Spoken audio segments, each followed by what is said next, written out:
Friends, இந்த ஃப்ரேமை பாருங்கள். இந்த ஃப்ரேம் வந்து பார்த்திங்கன்னா பெயிண்டிங் பண்ணுறதுக்காக பிரிச்சிருக்காங்க மெக்கானிக்கு. இது வந்து புன்னேர்லேருந்து வந்திருக்கு. இந்த ஃப்ரேம் பார்த்தா எவ்வளோ ரஷ்ஷாக இருக்குது பாருங்கள். ஃபுல்லாகவே இது இல்லாமல் ஆர்க் வெல்டிங்லாம் பண்ணி கொஞ்சம் நாசி பண்ணியிருக்காங்க. அதாவது இந்த இடம்லாம் கூட ரொம்ப பொறுமையாக இருக்குது. பீஸ் வச்சு வெல்டிங் பண்ணி. அதே போல் இந்த காதோரம் இது வந்து டேங்க் ஃபிட்டிங் வர இடம். இந்த டேங்க் ஃபிட்டிங் இடம் உள்ளே எல்லாம் போயிட்டுருக்கு. இது வந்து பார்த்திங்கன்னா நம்ம ஃபஸ்ட்டு ஸ்டாம்பிளாஷ் கொடுக்கணும். ஸ்டாம்பிளாஷ் கொடுத்து பண்ணால் தான் நல்லாயிருக்கும். நான் கஸ்டமர்கிட்ட சொல்லியிருக்கேன், மெக்கானிக்கிட்ட. அவர் சரிங்க அப்படியே பண்ணுறங்க, எப்படி பண்ணால் நல்லாயிருக்கும் அப்படியே பண்ணுறங்க அப்படின்ட்டாரு. பாருங்கள் ஃப்ரேம் எப்படி இருக்குது பாருங்கள்.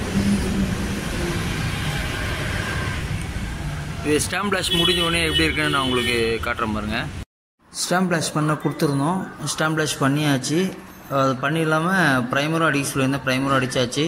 பட் இங்கே வந்து எல்லாமே வந்து ஸ்டாம்பிளாஷ் பண்ணுறாங்க. உங்களுக்கு ஏதாவது தேவைன்னா அது பண்ணி ஸ்டாம்பிளாஷ் பண்ணியாச்சு. இந்த ஸ்டாம்பிளாஷ் பண்ண ஃப்ரேமை பாருங்கள். எல்லாத்துக்குமே வந்து அப்படியே ஹோல்ஸாக இருக்கும் ஃபுல்லாகவே.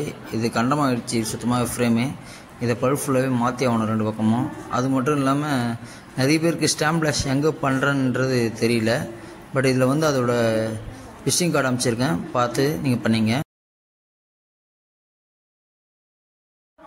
பாருங்க வெல்டிங் பண்ணியாச்சு. வெல்டிங் ஒர்க்கு பாருங்கள். அது என்னென்னா அந்த ரஸ்டான இடம் எல்லாமே பழுப்பு மாற்றியாச்சு. நம்ம இப்போ அந்த பழுப்பு மாற்றினாமல் இந்த கை வச்சுருக்கோம் பார்த்தீங்கன்னா, இந்த லாஸ்ட்லேருந்து அந்த லாஸ்ட் வரைக்கும் பழுப்பு மாற்றியாச்சு ஒன்று. அதே போல் அந்த பக்கம் பாதி இது இந்த பிட்டு இந்த காட்டுற பாருங்க, இந்த இதுலேருந்து மேலே வரைக்கும் பழுப்பு மாற்றியாச்சு. இதெல்லாம் ஃபுல்லாகவே ரஸ்ட்டாக இருந்தது. அது அந்த பழுப்பு மாற்றியாச்சு. பட் போல்நெட்லாம் எல்லாமே செக் பண்ணியாச்சு. ஓகேங்களா. இந்த ஃப்ரேம் வந்து இப்போ பக்காவாகிடுச்சு. இப்போ வந்து பெயிண்டிங் பண்ணால் பக்காவாக இருக்கும். சரிங்களா.